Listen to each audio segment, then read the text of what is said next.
আসসালামু আলাইকুম গাইস। বৃষ্টির দিনে আম্মু কি নাস্তা বানালো তার সব কিছুই থাকছে আজকের ছোট্ট একটি ব্লগে। তো ভিডিওটি অবশ্যই শেষ পর্যন্ত দেখবেন।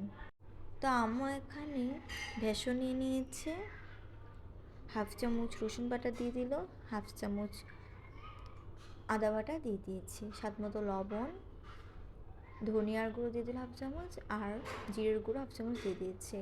এখানে দিয়ে দিচ্ছে হাফ চামচ হলুদ গুঁড়ো আর 1 চামচ মরিচের গুঁড়ো দিয়ে ভালো করে বেসনটা রেডি করে নিয়েছি একটু পানি দিয়ে। আর এখানে ডাল নিয়ে নিয়েছে, ডালের মধ্যে আদা রসুন বাটা দিয়েছে, পেঁয়াজ কুচি দিয়েছে, মরিচ দিয়েছে, স্বাদ মতো একটু লবণ দিয়েছে, জিরের গুঁড়ো দিয়েছে, ধনিয়ার গুঁড়ো দিয়েছে, হলুদ গুঁড়ো দিয়েছে আর মরিচ গুঁড়ো দিয়েছে, সব কিছু হাফ চামচ করে দিয়ে দিয়েছে, দিয়ে মাখিয়ে নিয়েছে ডালটাকে। এখন একটা আলাদা প্যানের মধ্যে একটু শুকনো মরিচ ভেজে নিল, তারপর এখানে পেঁয়াজ কুচি দিয়ে দিল আর একটু মরিচ দিয়ে দিয়েছি, দেওয়ার পর ভালো করে একটু ভেজে নিচ্ছে। আর এখন দেখুন পেঁয়াজটা একদম ব্রাউন কালার হয়ে গেছে। এবার এখানে ছোলা বুট দিয়ে দিয়েছে আর পরিমাণ মতন পানি দিয়ে দিয়েছে। এবার এখানে দিয়ে দিয়েছে আদা রসুন বাটা হাফ চামচ আর স্বাদ মতো লবণ, হাফ চামচ দিয়ে দিয়েছি হলুদ গুঁড়ো আর হাফ চামচ মরিচ গুঁড়ো,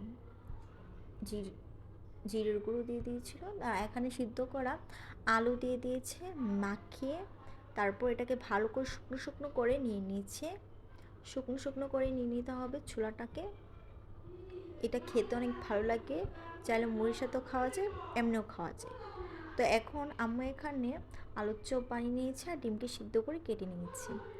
এখন একটি প্যানের মধ্যে পরিমাণ মতন তেল দিয়ে দিয়েছে। আলুর চপ তো সবাই বানাতে পারেন, আলু ভর্তার মতো বানিয়ে তারপর এটা ভেষণের মধ্যে চুবিয়ে তেলের মধ্যে দিয়ে দিতে হয়। এখানে তেলের পরিমাণ একটু বেশি দিতে হবে। তারপর ডিমগুলোকেও সেমভাবে ডিমগুলোকে ভেষণের মধ্যে চুবিয়ে চুবিয়ে দিয়ে দিচ্ছি তেলের মধ্যে। তো ডিমের চপগুলোকে সবগুলোকে একসাথে ভেজে নিচ্ছে। এইভাবে খেলে অনেক বেশি মজার লাগে।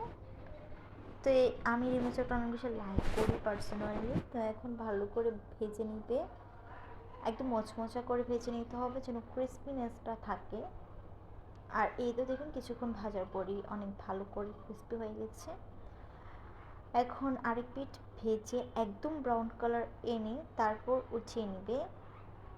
আর ব্রাউন কালার না হওয়া পর্যন্ত ভাজতেই হবে। আর এই তো দেখুন ডিমের চপ একটি সমস্যা, যে ডিমগুলোর মধ্যে এরকম সমস্যাটা হয় যে তেলটা ফুটে যায় বা ডিমটা ফুটে যায়, এরকম একটা অবস্থা। তো এখন একটি ছাঁকুনির সাহায্যে উঠিয়ে নিয়েছে। এবার যে আলুর চপটা ছিল, আলুর চপটা ভেজের মধ্যে চুপিয়ে তারপরে একটি একটি করে তেলের মধ্যে দিয়ে দিচ্ছি। এভাবে সাবধানে দিতে হবে, এইসব তেলের জিনিসগুলো ভাজার সময় একটু সাবধানে রেখে তারপর দিতে হবে। এবার আলুর চপগুলোকে ভালো করে ক্রিস্পি করে ভেজে নেবে। দেখুন উপরটা কতটা ক্রিস্পি হয়েছে, ভিতরটা কিন্তু আলু যেহেতু একটু সফট তো থাকবেই। এখন এখানে দিয়ে দিচ্ছে বড়ার মতো বানিয়ে পেঁয়াজু। তো পেঁয়াজুগুলোকে দিচ্ছে একটি একটি করে তেলের মধ্যে, আর এগুলো খুবই ক্রিস্পি করে ভেজে নেবে। দেখুন একটু পরপর কীভাবে উল্টে দেওয়া হচ্ছে। অবশ্যই 2 পিঠ ভালো করে ভেজে নিতে হবে।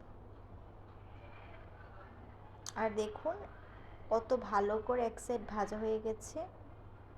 এইভাবে সবগুলো উপকরণগুলো দিয়ে দিয়ে সবগুলোকে ভেজে নিচ্ছে। আর এই পেঁয়াজগুলো তো মিশ্রণটা আগে দেখিয়ে দেওয়া হয়েছে, যে ওই বুটগুলোকে সবগুলো উপকরণ দিয়ে মিক্স করা হয়েছিল, ওই বুটগুলো দিয়ে করছে। আর এই তো সবগুলো উপকরণ এখানে দেখুন কতটা ক্রিস্পি হয়েছে পেঁয়াজগুলো। আর এখানে আলুর চপ, ডিমের চপ সব কিছু আছে, ছোলা, মুড়ি, আমরা সব কিছু মিক্স করে।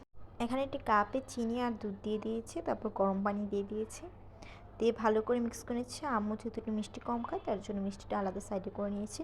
আর একটি বোতলের মধ্যে ভালো করে ছেঁকে কফিটাকে ঝেড়ে তারপর দিয়েছি। এতে অনেক রেস্টুরেন্টের মতো হয় দেখতে আর খুবই ইয়াম্মি হয়।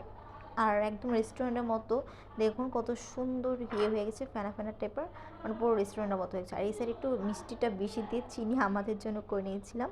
আর এই তো দেখুন জাস্ট লুকটা। আর এখানে একটু খাচ্ছিলাম বৃষ্টির দিনে, এটা খুবই মজা ছিল। সব ভালো থাকবে, আল্লাহ হাফেজ।